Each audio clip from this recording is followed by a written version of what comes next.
அனைவருக்கும் வணக்கம்.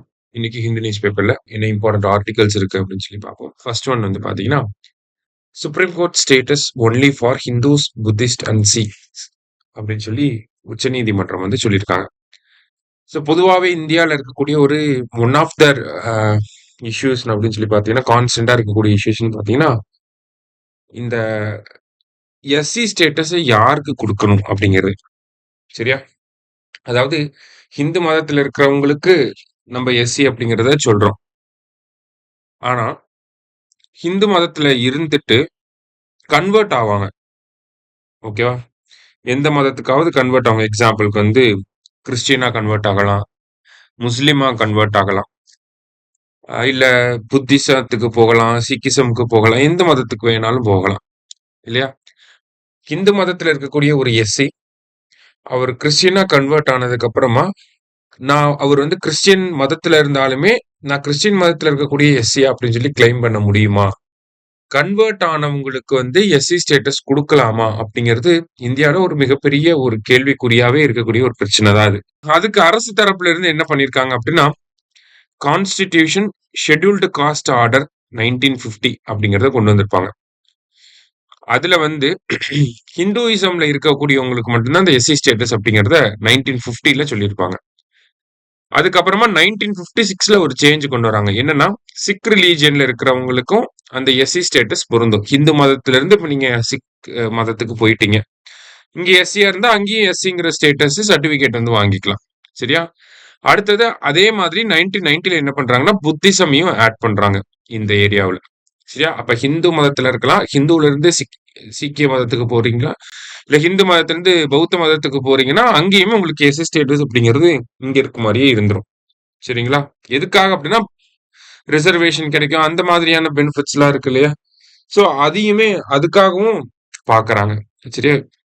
So reservation in the sense நமக்கு வந்து இப்ப இன்கேஸ் நான் வந்து ஹிந்து மதத்துல எஸ்சியா இருக்கப்ப எனக்கு ஒரு சர்டன் பெர்சன்டேஜ் ஆஃப் ரிசர்வேஷன் அப்படிங்கிறத குடுக்குறாங்க.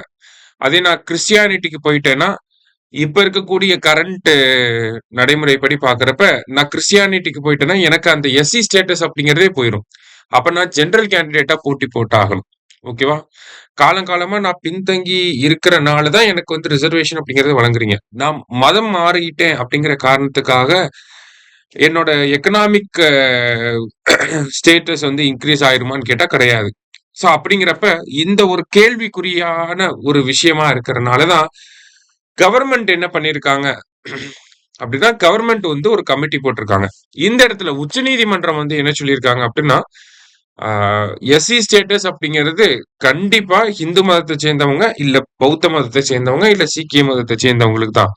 மத்த மதத்துக்கு கன்வெர்ட் ஆகுறாங்க. எக்ஸாம்பிளுக்கு ஹிந்து மதத்துல எஸ்சியா இருக்கிறவங்க இஸ்லாமுக்கு கன்வெர்ட் ஆனாவோ, இல்ல கிறிஸ்டியானிட்டிக்கு கன்வெர்ட் ஆனாவோ, அவங்கள வந்து என்னன்னு சொல்லுவாங்கன்னா, Dalit converts to Christianity or Islam அப்படின்னு சொல்லி அபிஷியலா சொல்லுவாங்க. நம்ம எக்ஸாம்ல எழுதுறப்ப இப்படி சொல்லணும். Dalit converts to Christianity or Islam அப்படின்னு சொல்லுவோம். சரிங்களா? சோ அந்த கேட்டகரி ஆஃப் பீப்புளுக்கு அந்த எஸ்சி ஸ்டேட்டஸ் அப்படிங்கிறது ஒதுக்கப்பட மாட்டாது, தர மாட்டாங்க அப்படிங்கிறது உச்சநீதிமன்றத்தோட ஸ்டாண்டா இருக்கு. ஆனா சென்ட்ரல் கவர்மெண்ட் வந்து என்ன பண்ணிருக்காங்கன்னா, இந்த பர்ட்டிகுலர் கொஸ்டினை வந்து ஸ்டடி பண்றதுக்காக, இந்த பர்ட்டிகுலர் இஷ்யூவை ஸ்டடி பண்ணி ரெக்கமெண்டேஷன் கொடுக்கறதுக்காக ஒரு 3 மெம்பர் கமிட்டி போட்டிருக்காங்க. யாரு தலைமையில அப்படின்னு பாத்தீங்கன்னா, கேஜி பாலகிருஷ்ணன் அப்படிங்கிற ஒரு தலைமையில அந்த 3 மெம்பர் கமிட்டி அப்படிங்கிறத போட்டிருக்காங்க. சரியா? ஸோ இந்த கமிட்டி அவங்களோட ரெக்கமெண்டேஷனை கொண்டு வருவாங்க. அதை பேஸ் பண்ணி மேபி சென்ட்ரல் கவர்மெண்ட் இந்த ஷெட்யூல்டு கேஸ்ட் ஆர்டர்ல அமெண்ட்மெண்ட்டை கொண்டு வந்து கிறிஸ்டியானிட்டி, இஸ்லாம சேர்க்கலாம், இல்ல சேர்க்காமையும் விடலாம். சரிங்களா? ஸோ அது கவர்மெண்டோட டிஸ்கிரிப்ஷன். ஆனா கண்டென்ட் இதுதான். ஓகேவா? அதுல கமிட்டி பேரை பார்த்து வச்சுக்கோங்க. அதுக்கு முன்னாடி பாத்தீங்கன்னா 2007, 8 அந்த காலகட்டத்துல ராஜேந்திர சச்சார் கமிட்டி வந்து SC status to Dalit converts கொடுக்கலாம் அப்படிங்கறத சொல்லியிருப்பாங்க. அதுக்கப்புறம் இப்ப கேஜி பாலகிருஷ்ணன் கமிட்டி வந்து அதை வெரிஃபை பண்ணிக்கிட்டு இருக்காங்க. இன்னொரு ரிப்போர்ட் சப்மிட் பண்ணல. சரியா? ரைட். அடுத்தது வந்து பாத்தீங்கன்னா இன்னொரு சுப்ரீம் கோர்ட் ஜட்ஜ்மெண்ட்டை பார்க்க போறோம். Supreme Court flags long term bias against women in armed forces அப்படின்னு சொல்லி கொடுத்திருக்காங்க. ஸோ நமக்கு பபிதா பூனியா வழக்கு அப்படிங்கறத கேள்விப்பட்டிருப்பீங்க. ஓகேவா? அதே மாதிரி லிeutenant கர்னல் நிதிஷா அப்படிங்கிறவங்க வழக்கும் கேள்விப்பட்டிருப்பீங்க. இதெல்லாம் வந்து பாத்தீங்கன்னா பெண்களுக்கு வந்து பெர்மனன்ட் கமிஷன் அப்படிங்கறத கொடுக்கணும் அப்படிங்கிற தொடர்பான வழக்குகள். அந்த பெர்மனன்ட் கமிஷன் தொடர்பாக அதுல என்ன டிஸ்கிரிமினேஷன் இருக்கு அப்படிங்கறது உச்சநீதிமன்றம் இப்ப ரீசெண்டா வந்த ஒரு ஜட்ஜ்மெண்ட்லயும் அக்னாலேஜ் பண்ணிருக்காங்க. அததான் இங்க கொடுத்திருக்காங்க. ஃபர்ஸ்ட் பெர்மனன்ட் கமிஷன்னா என்ன அப்படின்னு சொல்லி பாத்தீங்கன்னா, நிறைய பேர் வந்து ஆண்களும் சரி பெண்களும் சரி ஷார்ட் சர்வீஸ் கமிஷன் அப்படிங்கறதுல இருப்பாங்க. ஓகேங்களா? மத்திய அரசாங்க பணிகள்ல இந்த ஷார்ட் சர்வீஸ் கமிஷன் அப்படிங்கறதுல இருக்குவாங்க. ஷார்ட் சர்வீஸ் கமிஷன்ல இருக்கக்கூடியவங்கல வந்து பாத்தீங்கன்னா மேல் ஃபீமேல் அப்படின்னு சொல்லி ரெண்டா பிரிச்சிடணும்.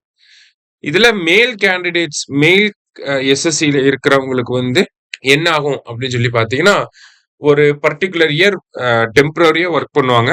அதுக்கப்புறமா அவங்க ஒர்க் பண்ணக்கூடிய அந்த டெம்பரரியா ஒர்க் பண்ணக்கூடிய அந்த காலகட்டத்துல அவங்களுக்கு வந்து கிரேட் வந்து போடுவாங்க. எப்படி ஒர்க் பண்றாங்க, என்ன ஏது அப்படின்னு சொல்லி நிறைய ஃபேக்டர்ஸ் அனலைஸ் பண்ணி ஒவ்வொருத்தருக்கும் கிரேட் மாறி போட்டுட்டே வருவாங்க. அந்த கிரேட் அடிப்படையா வச்சு அவங்களுக்கு பெர்மனன்ட் கமிஷன் அப்படிங்கறத கொடுப்பாங்க. பெர்மனன்ட் கமிஷன்னா மறுபடியும் அடுத்து 35 வயசு வரைக்கும் இப்ப ஷார்ட் சர்வீஸ் கமிஷன் இருக்கு அப்படின்னா அதுக்கப்புறமா ரிட்டையர்மெண்ட் வரைக்கும் இருக்கிறத பெர்மனன்ட் கமிஷன் மாத்துவாங்க. சரியா? அந்த கிரேட் அடிப்படையா வச்சு பர்டிகுலர் கிரேட் இல்ல அப்படின்னா உங்களுக்கு அந்த இது வழங்கப்பட மாட்டாது. அந்த மாதிரி சரியா?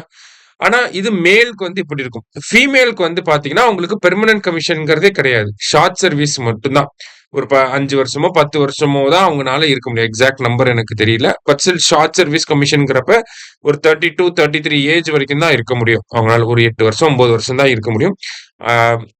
ஆண்கள் மாதிரி பெண்களுக்கு அந்த பெர்மனன்ட் கமிஷன் அப்படிங்கிறது ரொம்ப நாளா கிடையாமையே தான் இருந்துச்சு. அப்ப பெண்களுக்கு வந்து அந்த பெர்மனன்ட் கமிஷன் அப்படிங்கிறது இல்லைங்கிறப்ப அவங்க என்னதான் வேலை செஞ்சாலுமே அவங்களுக்கு வரக்கூடிய கிரேட் அப்படிங்கிறது கம்மியா தான் இருந்திருக்கும். ஓகே, அவங்களுக்கு தான் என்னதான் கிரேடு போட்டாலும் அவங்களுக்கு பெர்மனன்ட் கமிஷன் கிடைக்க போறது இல்ல. அப்ப என்ன கிரேடு போட்டா என்ன அப்படிங்கிற மாதிரியா தான் அந்த பெண்களுக்கான பெர்மனன்ட் கமிஷன் இஷ்யூ அப்படிங்கிறது போய்கிட்டு இருந்துச்சு. சோ அது ரிலேட்டடா வழக்கு போட்டவங்க தான் இந்த பபிதா பூனியா, நிதிஷா இந்த மாதிரியான வழக்குகள்லாம். சோ இந்த வழக்குகள்லாம் என்ன சொல்லியிருப்பாங்க அப்படின்னா உச்சநீதிமன்றம் பெண்களுக்கும் கட்டாயம் பெர்மனன்ட் கமிஷன் அப்படிங்கறத கொடுக்கணும் அப்படிங்கறத சொல்லி இருப்பாங்க. ஓகேவா? ஈக்குவாலிட்டி அப்படிங்கறத அந்த இடத்துல மென்ஷன் பண்ணிருப்பாங்க. சோ அதுதான் போன குரூப் 1 எக்ஸாம்ல பபிதா பூனியா கேஸ் அப்படின்னு சொல்லி ஒரு கரெக்ட் பேர் இன்கரெக்ட் பேர்ல கேட்டிருந்தாங்க. பெர்மனன்ட் கமிஷன் டு விமன் அப்படிங்கிறது. சோ அந்த பெர்மனன்ட் கமிஷன் வந்து அப்ஹோல்ட் பண்ணிருப்பாங்க. ஐ மீன் பெர்மனன்ட் கமிஷன் வந்து 2019 அந்த வழக்குல வந்து உறுதிப்படுத்தியிருப்பாங்க. அதை மறுபடியும் வந்து அப்ஹோல்ட் பண்ணிருக்காங்க சுப்ரீம் கோர்ட். அதுல இந்த ஜட்ஜ்மெண்ட்ல என்ன சொல்லியிருக்காங்க அப்படின்னா பெண்களுக்கு எப்படிலாம் வந்து அது வந்து ஏன் அந்த ஷார்ட் சர்வீஸ் கமிஷன்ல பிரச்சனை இருந்துச்சு அப்படிங்கறத பத்தி டிஸ்கஸ் பண்ணிருக்காங்க. அவ்வளவு நமக்கு தேவைப்படாது. இந்த பேக்ரவுண்ட் நமக்கு முக்கியம். அதனால அதை மட்டும் தெரிஞ்சு வச்சுக்கோங்க. சரியா? சோ இன்னைக்கு 2 முக்கியமான செய்திகளை பார்த்திருக்கோம். நன்றி.